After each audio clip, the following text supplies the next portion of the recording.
नमस्कार, आप देख रहे हैं जन हितैषी, आपके साथ मैं तनु चतुर्वेदी। ये खबर है भिवानी की, जहां दीपेंद्र हुड्डा के लोकसभा सांसद बनने के बाद उनकी खाली हुई राज्यसभा सीट पर अब किरण गुट ने दावा किया है। किरण गुट ने एससी वर्ग के इस सीट पर अपनी उम्मीदवारी पेश करते हुए कहा है कि एससी वर्ग के प्रतिनिधित्व के बिना कांग्रेस सत्ता के करीब नहीं पहुंच सकती है।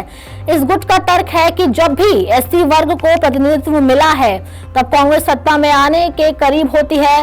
किरण गुट ने कांग्रेस से आग्रह किया है कि राज्यसभा की इस सीट पर एससी वर्ग के नेता को नामित किया जाए, जिससे पार्टी को मजबूती मिलेगी और सत्ता में वापसी की राह आसान हो जाएगी। इस दावे ने कांग्रेस के अंदर एक नई राजनीतिक बहस छेड़ दी है और पार्टी के नेतृत्व को इस पर विचार करना होगा कि वो इस सीट को किसे सौंपते हैं। आज हम वाल्मीकि महासभा के साथी, हरियाणा चमार महासभा के साथी, टपरीवास महासभा के साथी और धानक समाज के साथी सब इकट्ठे बैठे हैं।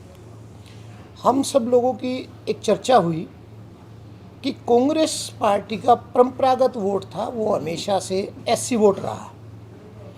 जब कांग्रेस पार्टी से एससी वोट इधर उधर हुआ तो वो सत्ता से बाहर गई। हमारे लोगों को मल्लिकार्जुन खड़गे राष्ट्रीय अध्यक्ष कांग्रेस पार्टी ने आदेश दिया, उनके नेतृत्व में काम किया। हरियाणा में कुमारी शैलजा जी के नेतृत्व में काम किया। तो पूरा दलित समाज एकजुट होके दोबारा से कांग्रेस पार्टी के साथ आया और अधिकतर संख्या में जब आया तो हरियाणा के अंदर जहां लोकसभा की एक सीट भी कांग्रेस की नहीं थी, आज वहां 5 सीट लाने का काम दलित समाज ने किया।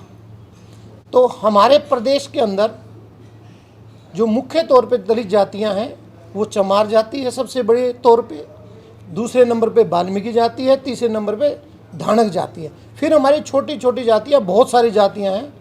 अगर पूरे हरियाणा की बात करें तो हम 21 से 22% हमारे हरियाणा के अंदर एससी वोटर्स हैं। तो हमारी लोकसभा की 2 सीटें हैं रिजर्व। हमारी कुमारी शैलजा जी ने चुनाव लड़ा, वरुण चौधरी जी ने चुनाव लड़ा और पूरे दलित समाज ने और 36 बिरादरी ने मिलकर उनका साथ दिया और उन दोनों को लोकसभा में भेजने का काम किया। तो जब दलित समाज ने पूरा साथ दिया तो हमारी दोनों लोकसभाएं हमने भाजपा से छीन के कांग्रेस पार्टी को दी।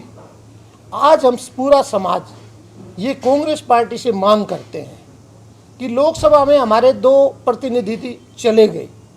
अब आने वाले 2-4 दिन के अंदर हरियाणा के अंदर एक राज्यसभा की सीट खाली हो रही है जिसमें चौधरी दीपेंद्र सिंह हुड्डा प्रतिनिधित्व करते थे, लेकिन अब वो वैकेंट हो गई है। तो जब हरियाणा के दलित ने और देश के दलित ने कांग्रेस पार्टी का साथ दिया तो हम साथी ये चाहते हैं कि आने वाली राज्यसभा की जो सीट है वो किसी वाल्मीकि को या किसी धानक साथी को दिया जाए, ताकि उनको भी सरकार के अंदर या पार्टी के अंदर प्रतिनिधित्व मिल जाए। क्योंकि प्रतिनिधित्व जब मिलता है तब साथी और दिल से ज़्यादा लगन से मेहनत करते हैं और पार्टी का ग्राफ और ज़्यादा बढ़ाते हैं। तो हमारी सबकी यही मांग है कि जैसे ही राज्यसभा की सीट वैकेंट होगी, अब कांग्रेस पार्टी के शीर्ष नेतृत्व से हरियाणा से हमारी यही उम्मीद है कि जो राज्यसभा का कैंडिडेट बनाए वो या तो वाल्मीकि समाज से बनाए या धानक समाज से बनाए।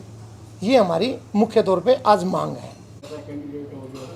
देखिए भाई साहब, मेरे जहन में ऐसा कोई नाम नहीं है, लेकिन मैं ये कहता हूँ कि शीर्ष नेतृत्व को सोचना चाहिए। हरियाणा की एक बहुत बड़ी कदावर नेता है कुमारी शैलजा जी, दलित चेहरा है, बहुत ज़्यादा वोटों से जीत के आई हैं। उनसे चर्चाएँ करें और हमारे शीर्ष नेतृत्व के और दलित चेहरे हैं उनसे चर्चा करें और फिर राज्यसभा का कोई कैंडिडेट बनाना चाहिए। दीपेश जी, आपने जैसे मांग की आज इस बारे में, तो इस संबंध में भविष्य में कोई मेमोरेंडम भी सौंपेंगे आप या प्रेस के माध्यम से डिमांड की? नहीं भाई साहब, कोई मिलने का कार्यक्रम नेताओं से? नहीं, हम नेताओं से भी मिलेंगे और प्रदेश अध्यक्ष और राष्ट्रीय अध्यक्ष से मिलने का प्रयास रहेगा और यही मांग रहेगी कि हम जिस तरह पे भी कह सकें अपनी बात पार्टी के शीर्ष नेतृत्व तक हम हमारी बात पहुंचा सकें, क्योंकि ये आवाज़ अकेली हमारी नहीं है, ये पूरे समाज की आवाज़। फिलहाल के लिए इस खबर में इतना ही। देश दुनिया की तमाम खबरों के लिए देखते रहिए जन हितैषी। नमस्कार।